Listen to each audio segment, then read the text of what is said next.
What are some of the risks of running your own business without insurance? You run the risk of just losing everything. You know you have to have it, but if you don't have it, it just turns out real bad. Because when you get in this industry, stuff is pretty expensive. Safe. What can we do about that? The key to operating safe is if you have to think about it, don't do it. Little companies today are going to be big companies tomorrow. You're just as important to me as $1 million client as you are just starting out buying your first 2 or 3 jumpers from Julio. Hi, everybody. Julio with JumpOrange here. And in today's podcast episode, we have a very special guest. He is a 10-year veteran in the party rental industry who successfully built and sold his company and who is coming back into the industry as a specialty broker out of Jacksonville, Florida. Please help me welcome Gary Lawrence. Gary, thank you so much for being here, man. Thank you. Now, Gary, you're coming back as a specialty broker for Bounce House Risk Insurance. Tell us a little bit about them. So after I sold my company, realized that there was a need in our industry for insurance, and there's a lot of new companies starting. Right. I'm the old generation. The new generation, it is more rampant. They're growing, and they need insurance to cover their businesses. They don't understand, a lot of people, on what's the importance of insurance, you know? Now, Gary, what are some of the risks of running your own business without insurance? So when you operate a business without insurance, you run the risk of just losing everything. It's just like car insurance. It's, right. you know you have to have it, but if you don't have it, then it just turns out real bad. More of a peace of mind type stuff, right? Peace of mind, and you don't want to lose everything you work for, you know? Right. You want to make sure you protect your family and your investments, because when you get in this industry, stuff is pretty expensive, you know? Like, look at like your games. That was one of my favorite pieces when I had a rental company. You guys were the first ones to come out with the connectable games. There was baseball, basketball, soccer, and football. And those games were amazing. It's stuff like that, you know, if you're buying the games what is today's pricing on those? You're looking probably around $160. Everything has grown. I mean, it's from where it started. You guys have a lot of new, different options for it too. Now, talking about equipment, tell us type of equipment when it comes to insurance. Are we talking about inflatables, games, hard rides? How does that work? So we have markets for a mechanical bull. Okay. We have markets for carnival rides like swing rides, pirate ship rides, the kiddie rides, inflatables, zip lines, rock walls, mobile escape rooms. Wow, so you guys cater to a lot of things then. Correct. We're your one-stop shop. Along with when getting insurance, you also want to get your commercial auto. Okay. And you want to have your inland marine in case something happens at the location where you store your stuff at. Well, so you're literally a one-stop shop. All day. Oh, wow. So on the way down here, Julio, I got yelled at by my wife. I'm a share. Sorry, guys. She's like, "You're taking calls on the way now?" Yeah, call me. Business don't stop. Business doesn't stop. I always answer the phone. That's the one thing about Gary, you know, from the rental side to now, you know, being a broker, you're definitely entrepreneur going through. You're always doing something. You're always staying active. It's just you can't stop, man. You can't. Little companies today are going to be big companies tomorrow. So, and everybody has to know that you're just as important to me as $1 million client as you are just starting out buying your first 2 or 3 jumpers from Julio. Regarding the biggest question of them all, premiums. How would that work? Very good question. So premiums are based on location and based on risk. So you may have a higher risk if you're on top of a mountain or if you're at the bottom of the ocean. Interesting. So would that also involve the state? So it's state, location, all those things, it's based upon your rates are based upon the risk for the area. Really? So if you're in a high crime area, then a lot of times your risk may be higher than others. Wow, that's interesting.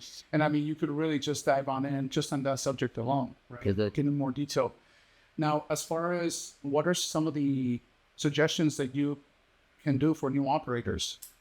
First thing I can tell you is buy from companies here. Make sure that you do that. Make sure you get your safety training. There's 3 different safety programs out there. CIOTO is one, Steve Rangel. Yeah. IOA with Kevin Wagle. And then there's Jump Train also. So those are all good safety programs that we can sign up for. We've had Kevin from IOA here. We went to the IOA Expo in Tennessee. Steve, great guy. I've seen him at ERS and a bunch of other locations as well. The third one you mentioned? Jump Train. Okay. All right. I think I'm familiar with that one.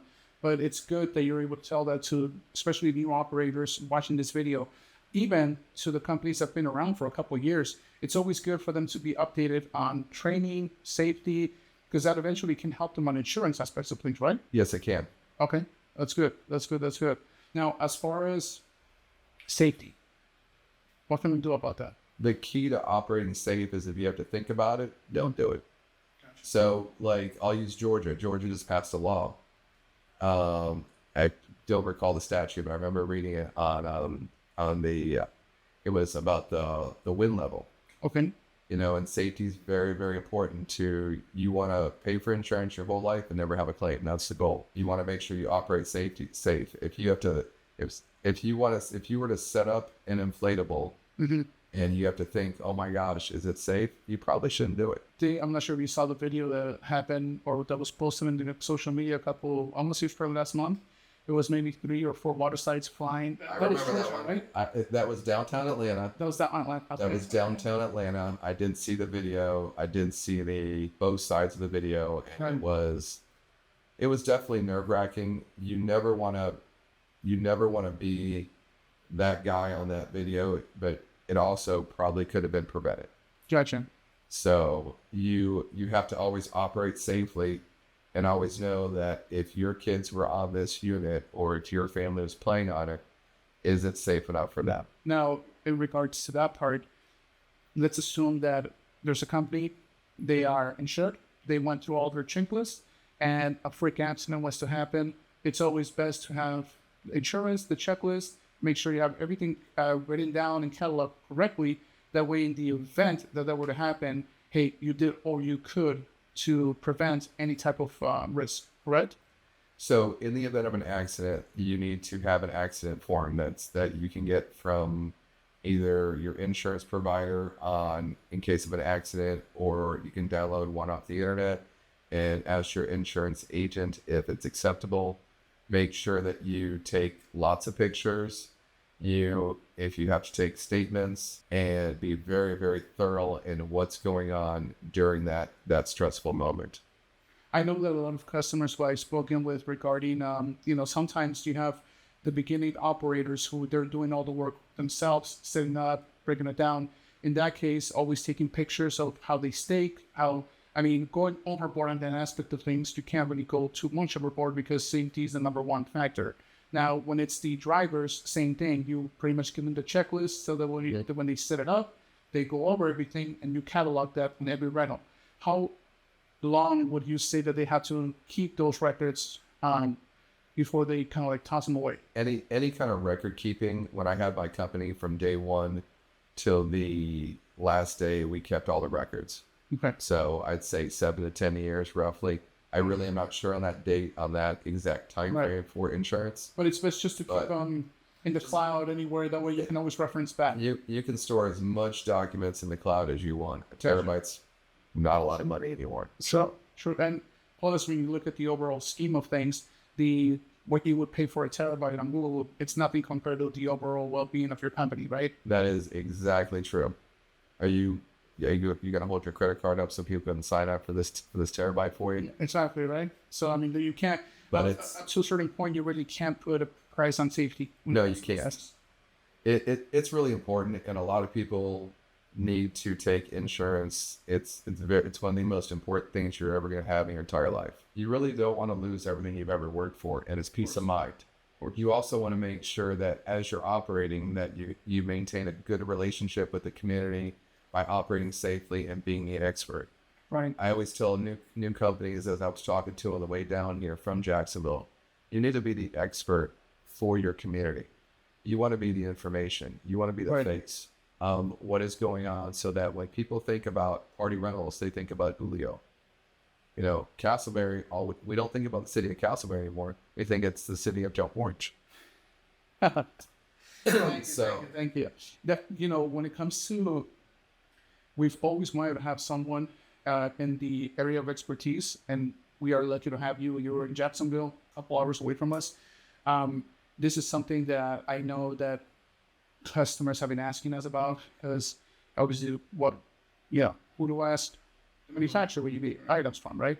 So now that you know, you're here, not only you're here, but I believe you have offices. Is it in Hollywood, Florida?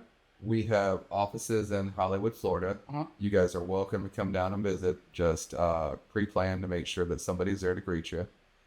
I do want to also touch on this, that I do want to thank that Julio. I mean, he's a fellow Jacksonville Jaguar fan. Thank you for supporting, man. For those of you that are watching, you know, if you have any questions, please comment them down below. I know that this is a very informative topic that a lot of people are just always having questions on, right? Happy to reach out to me on Facebook. You can reach out to us through our website at bouncehouserisk.com. We look forward to it. Julio, I appreciate you having me on the show. No, Gary, we appreciate you for coming down. I know that you have something to go to, but you made the time to come out here. And it's something that we definitely been talking about. So I'm just happy, we're all happy that you were able to come down with the family. It's great seeing them. And we definitely look forward to having you again. We will see you soon again. Thank you. Thank you. Thank you guys for watching. Like, subscribe, share. Remember, comment down below so that we can come up with some interesting topics to talk about on the next podcast episode. But thank you guys so much. Thank you to our very special guest, Gary, and we'll see you in the next episode. You guys have a good one.